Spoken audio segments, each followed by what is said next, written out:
বলেন না, আপনি বলেন চাচা কি কি দিয়ে বানান এটা? এটার ভিতরে কাঁচামরিচ, ধনেপাতা, বিট লবণ, কদবেল, আম, পেয়ারা, আমলকি, তেঁতুল, জলপাই, কলা, ধনেপাতা, তারপরে আর মশলা।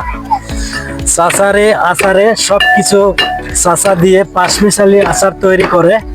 এখানে এই আচারটা খেলে অনেক সুস্বাদু, সবাই এখানে খেতে আসে এবং বরই, আম, পেয়ারা এবং জলপাই, তারপরে আমলকি, কলা, তিতল সব দিয়ে পাঁচমিশালি আচার তৈরি করে।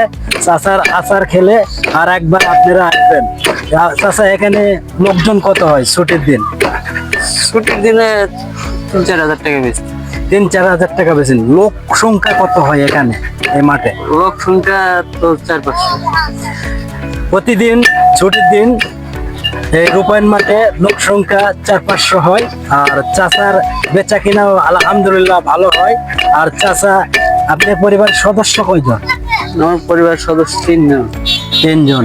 এই আপনার এই ব্যবসা দিয়ে আপনার পরিবার আল্লাহর সুন্দর রহমতে চলে। এবং সঠিকভাবে পরিচালনা করতে পারেন? হ্যাঁ, আল্লাহর রহমতে চলে।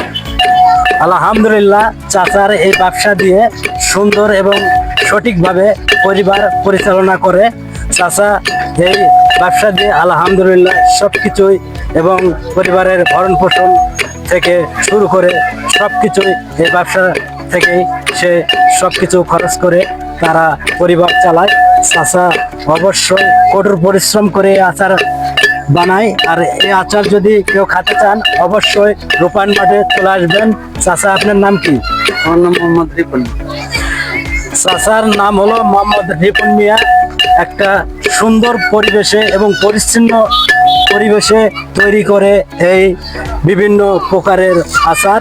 আপনারা যদি খান অবশ্যই রূপায়ণ মাঠে চলে আসবেন, তাহলে এই আচারটা পাবেন।